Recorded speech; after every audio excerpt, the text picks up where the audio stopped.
Alors nous ne sommes pas encore en conférence, hein.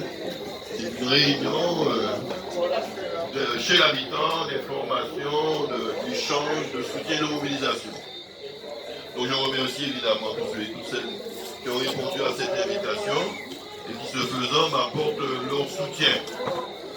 Les différents orateurs qui m'ont précédé, j'étais dans la voiture pendant quelques temps, j'ai écouté quelques-uns, ont sans doute dit tout ce qu'ils avaient à dire, en tout cas concernant le bilan de l'action municipale, concernant leur soutien diversement exprimé. J'ai bien entendu Micheline Cellini et Patricia Serva. Catherine. Attention, pas la même chose. Qui se sont exprimés, oui, absolument. Qui se sont exprimés.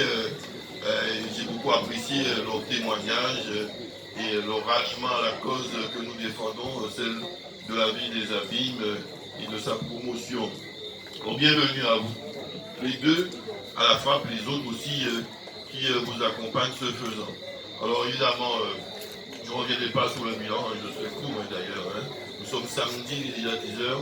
Il y a eu des personnes âgées qui partaient déjà, donc on ne va pas prolonger le propos. À la limite, je n'aurais rien à dire s'il s'agit pour vous de m'apporter votre soutien. Sinon, vous dire merci de ce soutien diversement exprimé. Nous avons beaucoup de choses encore à faire au niveau de la vie des abîmes, vous le savez. Beaucoup a été fait, mais il reste encore plus à faire que ce que nous avons déjà fait. Donc c'est pour ça que je suis de nouveau candidat pour une troisième mandature et que je vous demande de m'apporter votre soutien. Nous avons engagé un certain nombre de travaux, notamment pour le développement rural durable, des quartiers ruraux de la vie des abîmes, et ce quartier en fait partie. Chemin, c'est le début des grands fonds. Et c'est le début de nos zones rurales, et comme Carac d'ailleurs. Et donc il est important pour nous d'y apporter tous les attributs de la citoyenneté, les routes, l'éclairage public, le désenclavement numérique, l'électricité à domicile, les équipements d'accompagnement pour le sport, la culture, les loisirs, etc. Donc toutes ces politiques publiques que nous entendons, l'eau, que nous entendons continuer à développer, nous menons un gros combat sur l'eau, et bientôt petit à petit avec notre action, à partir du mois de novembre et progressivement jusqu'en 2020, nous aurons une fin des tours d'eau et une fin des difficultés que nous rencontrons sur l'eau. Et après le syndicat unique prendra le relais à coût de centaines de millions d'euros de travaux. On va en faire le dispositif de sorte que tout le monde puisse avoir accès durant les 5 prochaines années à l'eau, quel que soit le lieu où on se trouve, que les extensions soient faites, etc. Que les problèmes d'eau usée soient également traités avec le syndicat des grands fonds concernant la lutte contre les inondations. Nous allons mettre en place aussi des politiques pour limiter le risque d'inondation, sous la houlette d'ailleurs de Fabien Micheli. Donc nous avons de gros chantiers encore à mener et c'est pour ça que nous avons encore besoin de faire une prochaine mandature. Partout on dit que la vie des abîmes se développe, que la vie des abîmes est exemplaire, et je crois que c'est une réalité.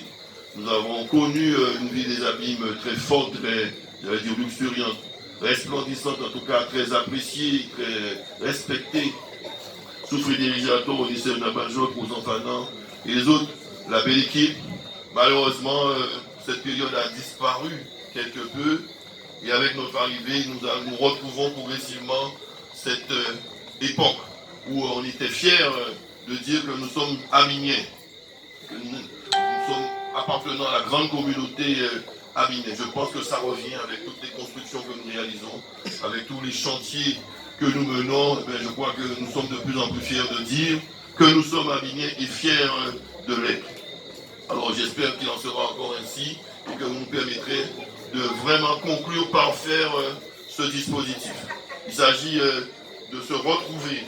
On a dit avant moi, Marie-Camille, je l'ai entendu dans ma voiture, on a appris à se parler, ce n'était pas le cas auparavant, même si d'autres veulent déterrer la hache de guerre et entretenir ces vieilles querelles intestines que nous pensions être révolues sur le territoire de la vie des abîmes. Ils sont animés que par la haine, la méchanceté, la calomnie et le mensonge. Nous n'allons pas leur répondre par les mêmes propos. Nous allons laisser leur crachat leur retomber dessus. et nous allons avancer tranquillement vers l'excellence abinienne. Et c'est ce à quoi je vous invite, à faire en sorte que nous puissions conclure par faire la renaissance de la ville des amis. Parce que ça dit bien d'une renaissance, nous devons continuer cette œuvre. Nous avons gravi la montagne pendant 2 mandatures. Et c'était difficile parce que cette montagne était abrupte, elle était difficile, escarpée. Et nous avons rencontré des escarmouches de nos adversaires, des colibés, des crachats, des injures. Et nous avons pu quand même, en laissant quelques peines, à monter, continuer à monter et gravir en définitive le sommet de la montagne. Nous y sommes au sommet de la montagne. Mais ce n'est pas l'objectif, le sommet. L'objectif, ce sont les plaines de l'excellence abinienne que nous apercevons du sommet de la montagne, là-bas, devant nous. Il y a encore donc de la route à faire. Il faut donc redescendre la montagne et aller contourner les monts et vaux qui se présentent devant nous pour demain, si vous le voulez. Demain, si vous le voulez, après, dès le premier tour des élections municipales, après que nous ayons fait sonner les cloches de la victoire, que nous puissions reprendre notre ballon de pèlerin et avancer ensemble, tous les enfants des amis, qu'ils aient voté pour nous ou pas voté pour nous, là n'est pas le problème, que nous avancions tous ensemble, la main dans la main, vers les plaines de l'excellence abinienne, de sorte que d'offrir demain en héritage à nos enfants et nos petits-enfants, ces terres fertiles sous lesquelles ils pourront ensemble, la main dans la main, bâtir leur avenir, ce faisant celui de la vie des amis. Alors, chers amis, chers camarades, enfants de mon pays, enfants de la vie des amis, je vous demande ce soutien pour une deuxième, une dernière, une troisième, en tout cas, mandature. Accompagnez-moi, soutenez-moi, encouragez-moi, ainsi que toute mon équipe.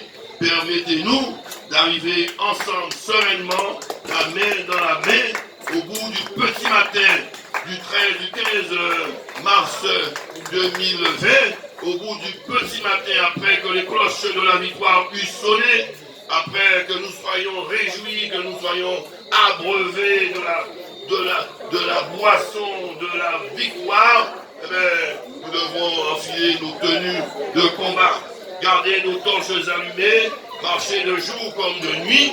Au bout du petit matin, l'aube naissante, nous devons aller ensemble, tous ensemble réunis. Nous devons aller tous ensemble réunis vers l'excellence abinienne. Aidez-moi, encouragez-moi. J'ai besoin de vous. Mon combat, c'est votre combat. Et ma victoire, que dis-je, notre victoire, que dis-je, notre triomphe sera votre triomphe.